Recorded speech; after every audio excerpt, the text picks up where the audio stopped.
मित्रों नमस्कार, मैं GSL पांडे आज आपके लिए पेट परीक्षा के विषय में हिंदी विषय लेकर आया हूं कि पेट परीक्षा में हिंदी के अंतर्गत क्या क्या आएगा।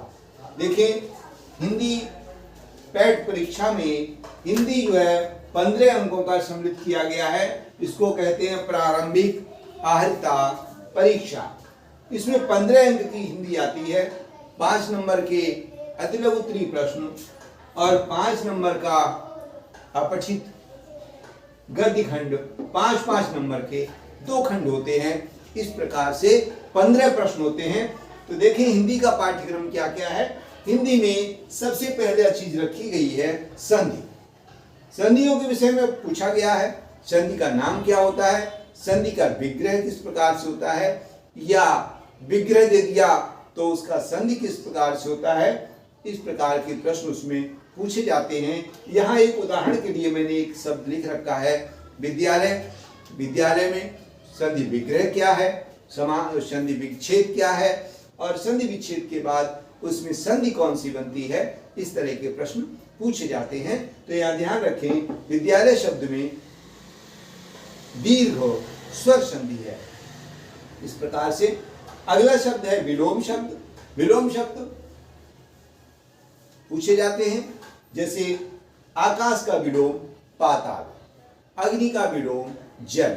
इस प्रकार से विपरीत शब्द जो होते हैं, विपरीत अर्थ जो देते हैं, वो विलोम शब्द कहे जाते हैं। इसके बाद आता है पर्यायवाची शब्द। जब एक ही शब्द के कई माने दर्शाए जाते हैं तो उसे पर्यायवाची शब्द कहते हैं। जैसे यहाँ उदाहरण के लिए मैंने दे दिया है नीर, तो नीर के 3 पर्यायवाची लिखे हुए हैं, वारे, जल, पानी। इसी प्रकार से और भी हो सकते हैं।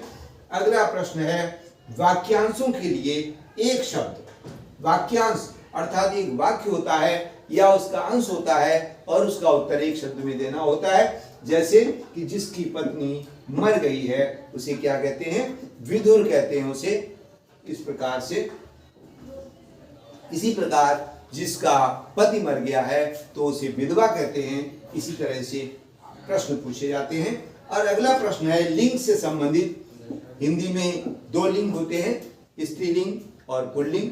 तो प्रत्येक शब्द को, प्रत्येक वस्तु को 2 ही लिंगों में हम जान सकते हैं। यहाँ पर मैंने उदाहरण के लिए लिख रखा है कि घूंघट का लिंग बताइए, या शराब का और जल का लिंग बताइए। तो ये ऐसे शब्द हैं कि जिनका लिंग पहचानना काफी कठिन हो जाता है।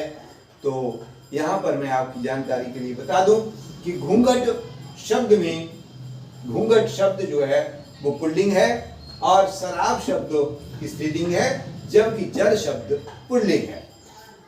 इस प्रकार से आगे चलते हैं। तो अगला शब्द है, अगला प्रश्न है समश्रुत भिन्नार्थक शब्द। तो यह प्रश्न इस तरह के शब्दों के लिए होता है जो देखने में और सुनने में एक जैसे लगते हैं लेकिन उनका अर्थ अलग अलग होता है। जैसे अनल और अनिल, ये सुनने में एक जैसे लग रहे हैं, नाक पर छोटी की मात्रा है, यही केवल अंतर है। तो यहाँ पर इनका अर्थ अलग अलग है।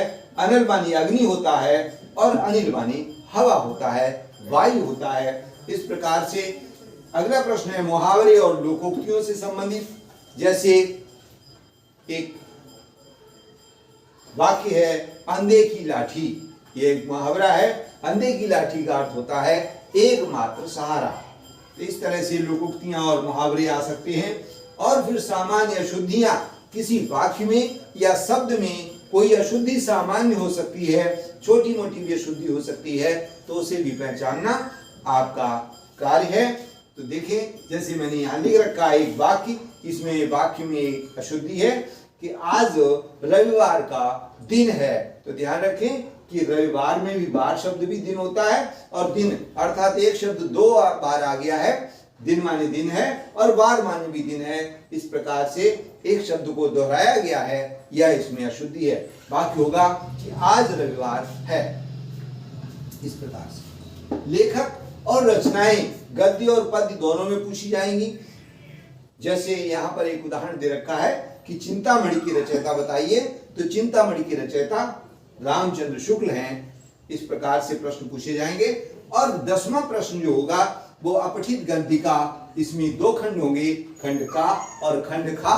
इन दोनों खंडों में 5-5 प्रश्न पूछे जाएंगे। मित्रों, आज हिंदी से संबंधित ये पाठ्यक्रम हिंदी का है, इसको आप इस प्रकार से तैयार करें और कहीं कोई कठिनाई या असुविधा हो तो हमें लिख सकते हैं, हमारे कॉल कर सकते हैं हमें।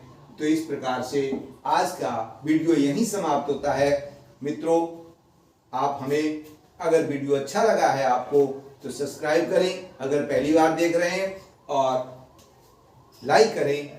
आज यहीं पर विदा होते हैं। जय हिंद।